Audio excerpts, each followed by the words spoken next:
Hoy vamos a analizar a fondo un capítulo que, la verdad, es tan fascinante como exigente, Deuteronomio 13.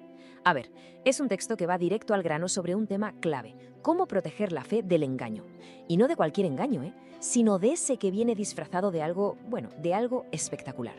Y aquí es donde la cosa se pone interesante, porque el capítulo nos lanza una pregunta que te deja pensando, una pregunta que va un poco a la contra.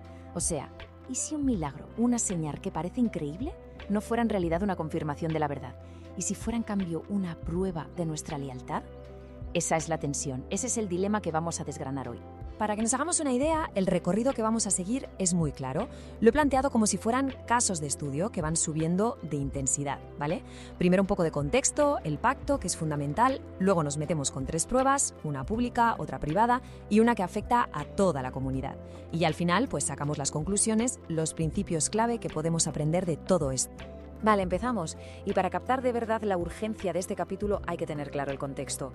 Es que esto no es una instrucción cualquiera.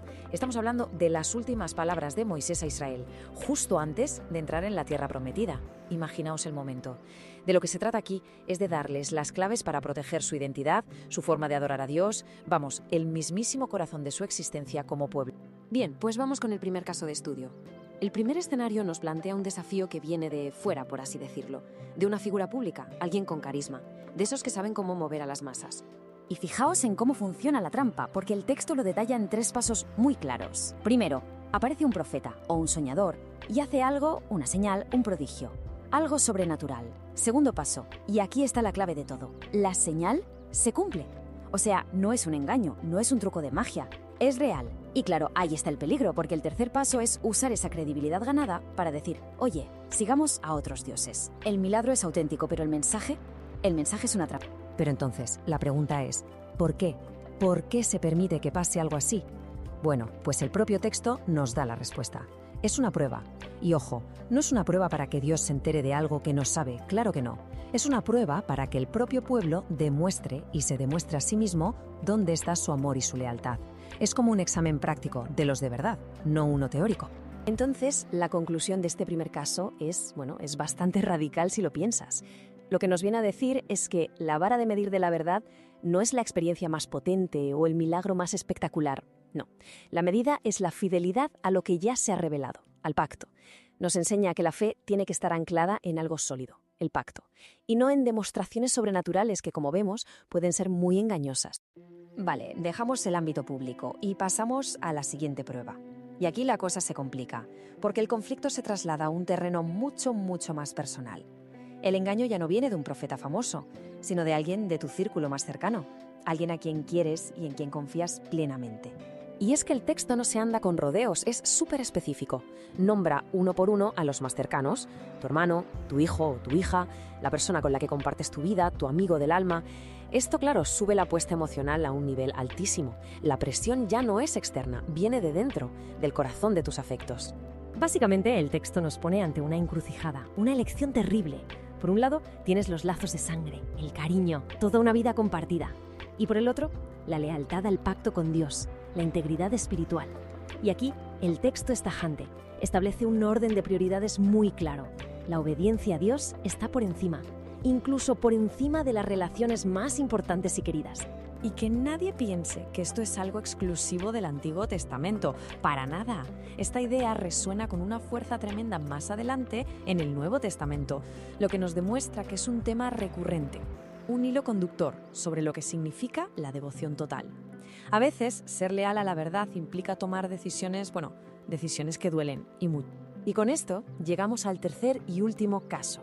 El más duro de todos, sin duda. Porque ahora ya no hablamos de una persona, ni de un familiar.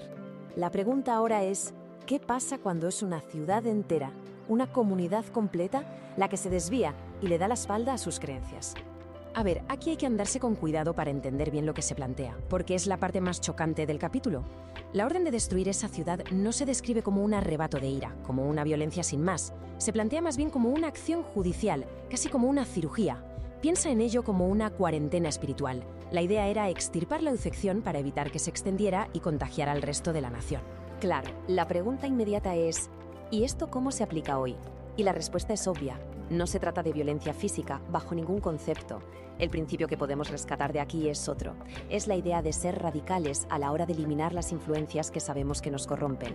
Es un llamado a no hacer concesiones con lo que daña nuestra vida espiritual, a proteger nuestro entorno para que no se degrade. Muy bien, pues después de haber recorrido estos 3 escenarios, del más público al más íntimo y al comunitario, creo que podemos sacar en claro 4 principios, 4 ideas atemporales que son, en el fondo, el corazón de este capítulo. El primero, Dios prueba el amor, no el conocimiento. O sea, las pruebas no son para que Él sepa algo, son para que nosotros descubramos la verdadera profundidad de nuestro compromiso. Y ese compromiso se demuestra con hechos, con obediencia, no solo diciendo sí, estoy de acuerdo.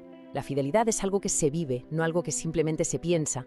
Segundo principio, la verdad se define por la palabra de Dios. Esto es clave. La brújula que nos orienta no puede ser el carisma de alguien, ni un milagro increíble, ni siquiera lo que sentimos en un momento dado. La verdad necesita un ancla, algo objetivo y firme, y eso, según el texto, es el pacto ya establecido. Tercero, y este quizás es el que más cuesta, la lealtad a Dios es absoluta. ¿Qué significa esto?